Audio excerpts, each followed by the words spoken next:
Welcome to the 2013 Mastermind Study Groups. This is for the August 28th session, which will entail all the study and material required for the October 30th, 2013 National Physical Therapy exam. This will be the final NPTE that will be administered in the year 2013. We wish you all the best of luck. First of all, I want to discuss the purposes and objectives of the Mastermind Study Group. Perhaps the biggest thing, and maybe the most important thing for many of the students that I work with, is that they really just need a mentored framework for them to study for the NPTE. What this means is just not that there's anything new or earth-shattering about the material that's being presented, but what is exceedingly useful is the organization and the direction that it provides students. Another thing that is often required that I've seen in many students is they just need another set of eyes to look over their shoulder and make sure that everything is going okay and that they've got all the things they need for the NPTE. So this is where the additional insight and perspective of the course instructor will really help those who are studying for the NPTE. Another thing that I feel is very important for any sort of mentored framework is to support shared learning. And what this means, the way that I define this, is that as we combine several or up to 10, 20 different students, as we combine their perspectives, their notes, their thoughts, their ways of looking at things, as we combine all of those, we gain a much broader, much deeper perspective on the material that will be covered in the NPTE. This is something that I feel is really a strong point of having a study group, and especially a study group of this kind where it's mentored, where there's lots and lots of opportunity to learn and teach one another. One of the final things that this course hopes to obtain is to have a detailed study guide. So all of these notes that each of the students will submit each week will become a detailed study guide that is tailored to their individual needs as well as the needs of the group. And maybe the strong point of this is that for one individual there could be a perceived need or weakness that they're still struggling with, that they find that when they study somebody else's notes they've already addressed that, or that it's their strong point. And so you combine strong points of one person with weak points of another and you gain strength through the entire group. So we're going to talk about what's going to happen and how this course is going to proceed. Beginning August 28th at 8 p.m. Mountain Daylight Time, we'll have the first introduction and the beginning of the course. This will be basically, well, that's what this PowerPoint is just a review and introduction of the things we'll be discussing. And then each week thereafter, for the next 4 weeks, we're going to have detailed assignments, including a test examination that will help you get ready for the National Physical Therapy exam. Starting on September 4th, we will be reviewing week 1 assignment and the exam, and continue on through week 2, 3, and 4. On September 25th, we'll be wrapping up all of the assignments and all of the exams, and then from September 25th until October 30th gives you an entire month to review and re-review all the material that we covered in this course. You'll be able to take and retake any more practice exams that you like, and it basically just gives you time to absorb all of the material that we cover. And using this framework that we'll create, it gives you a really good baseline to be able to judge which areas are perhaps weak for you, which areas are not, and so you can focus on the things that are weak and focus less on the things that you feel are strong points. Each session, when we come together for these weekly sessions, each session is going to consist of a 45-minute lecture type presentation. We'll be using PowerPoint and the Adobe Connect system, where all of the questions and concerns that arose from the participants during the week will be addressed, and therefore we'll be able to address both the needs of the individual. I'll be answering those by email, taking all of those questions, answering them personally and promptly as best as I can. and then taking all of those questions and presenting them to the group, so that areas that are weak, and typically, I see that many times areas of weakness are similar among several students, and so even if you don't ask the question, hypothetically we'll be able to hit all of the important and difficult concepts through the lecture portion of each session. And then at the end of each session, I'd like to have a 15-minute question and answer just to clarify key points, promote further learning, really give you a chance to get live help as you need it, or if there was a concern that was not addressed in depth, or you feel like you need another explanation of it, this is where you would ask that question as well. One of the nice parts about the software we'll be using is that each session will be recorded for your future viewing pleasure. This is something that's key for folks that work or can't attend each of the sessions. This will be an awesome way to review that. And then throughout the week's assignment, I will be available again, as I said, for prompt and personal email questions.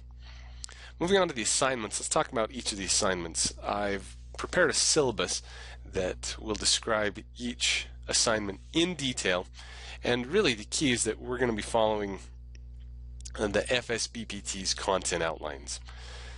And so each assignment there will be several things that will be required for each week's assignment. First one, you need to read and understand what the assignment is, but then type a detailed outline according to the assignment. And so each assignment, as you'll notice in the syllabus, has a list of topics and concepts that need to be addressed.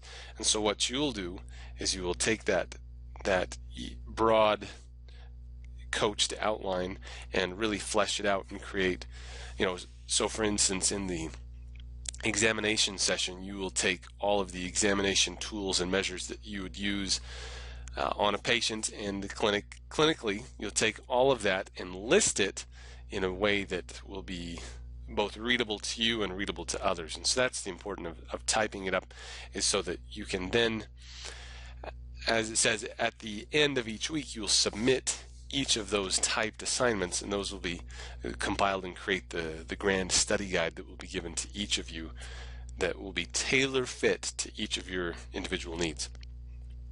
Another part of the assignment for each week is that you need to take one practice examination, and I really encourage you to take this practice exam in a testing environment. Now, what I mean by testing environment is that you dedicate 4 or 5 hours, whatever it's going to take for you to take that exam. Dedicate the time required to sit down, time the test, take it in a quiet environment, take it as if everything depended on you taking that test. Because many of the students I talk with really suffer from test anxiety, and all that means is just that when everything's riding on that test, when you are stressed, when you know that it's timed, it becomes much more challenging to focus and really take a deep breath and get the things done that you need to have done. So I really encourage you to take each practice examination in a testing environment. After each test, it'll be important to analyze your results, try to find out what parts were weaker for you, what parts were stronger for you. Now, some examinations provide detailed feedback on that. Others, you'll just have to take a pencil and paper into the test with you and write down the things that are challenging as they come up. And so if you notice that you're having challenges with integumentary topics or genitourinary topics or shoulder musculoskeletal intervention topics, you'll be able to just jot those down and then mark those on your syllabus, that those will be ones that you'll really need to hone in on. And then as a final part of each assignment, we will be putting together each week the weekly review course that will allow for further clarification and explanation. So let's talk about the content. All the content we will use is currently published on the FSBPT content outline, which describes in detail all of the sections and subsections and areas that will be focused on during the test. So what I've done is, in the syllabus, I've taken all of those subsections and divided them according to, if you look at the FSBPT content outline, you'll notice that on the left column, this houses all of the different broad topics, including examination, evaluation, differential diagnosis, intervention, and the non-systems domains, all of the things that are required on the test. And then each session, again, we will be focusing on each of these sections, and then the farther we go, the more we're going to try to combine them as they relate to one another. So the resources and practice exams, as a rule, for all of your resources, I recommend that you use standard physical therapy textbooks for in-depth understanding and explanation. Now this doesn't rule out, maybe looking at Wikipedia or some other online resource or a YouTube video for a test, but really I want you to make sure that you're getting information from the most accurate and reliable source possible. Even some of the review textbooks that I've seen, there are some weaknesses in those. So take all of those with a grain of salt and make sure that you're using really good resources for deep understanding. For the practice examinations, I really highly recommend that you take both of the practice examination and assessment tools, or the PEATs, from the FSBPT website. And again, like I emphasized earlier on an earlier slide, take them in a testing environment. Make sure you time yourself, that it's quiet, that you have the time required to complete the examination as if you were taking the real thing. The other practice examinations you take could also include the O'Sullivan, the Giles. I also include my original 200 question exam. You're all welcome to take all of those, any of those, take as many of those as you can, especially in that month from the end of September until the date, or the October 30th exam. Take as many as you can, but again, the point is to take multiple practice examinations and to take them in a testing environment to really understand your strengths and weaknesses, not just in content, but in test taking. All right, this is something that I feel is critical. Learning styles. Really, to learn, a student must have a deep understanding of broad principles, and thus making the application of such principles much easier. And this is something that I've noticed in other groups that I've taken through these Mastermind study groups, is that often some of the deeper or more core principles get glazed over as you attempt to just memorize. So for instance, if you're just trying to memorize range of motion, or what protocols to follow after an ACL repair. But really what it comes down to, if you understand those deeper principles, the application of said principles will become much, much easier. One of the best examples that we came up with on the last time we went through this is how diabetes affects the body. And as you understand what diabetes does to the human cardiovascular system, you'll understand why diabetes will delay wound healing. You'll also understand why diabetes will make a person go blind eventually, and why it creates peripheral neuropathy. So that's what I'm talking about when I say deeper, broader principles. If you understand those, how the sympathetic nervous system works, it's going to be much, much easier to fit how beta blockers or calcium channel inhibitors, or all of the different medications for the cardiovascular system. You're going to understand how those work and why those work if you understand the deeper, broader principle. Another thing that I feel is really important is that we will really be going through a multifaceted learning approach, because everybody has different learning styles, and basically we're going to apply all of them in this course. First one is to read it. Really important to see the printed word, whether it's on the computer or whether it's on the textbook. Somehow you have to be able to read it, have it, enter your brain through your eyes. Next thing is to type it. Now you could say write it, but I think that typing it even does this more. Just because you transfer all the material back through your eyes, you have to type it through your fingers, activates deeper learning, I think. A whole different channel besides just reading it. You have to regurgitate it back out through your fingers. The next thing, and this is perhaps even more important, is to teach it. And this is something I did when I was studying for the NPTE, is that I took all of the principles, especially the broader principles like diabetes, heart disease, all these things, I took them and explained them to my wife, who has no physical therapy background at all. She's a Spanish major and really had no healthcare understanding at all. And so she would ask the question, why, to any time I explained something, because she was really trying to understand, and it was really good for me because it made me either really know my stuff or go back and find the answer and discuss it later. So just teaching it makes a huge difference in understanding different and important principles. Test it. Take at least 4 practice examinations. I'm saying at least 4. You can take many more, as many as you can get your hands on, and take them all in a testing environment. Make yourself really test it.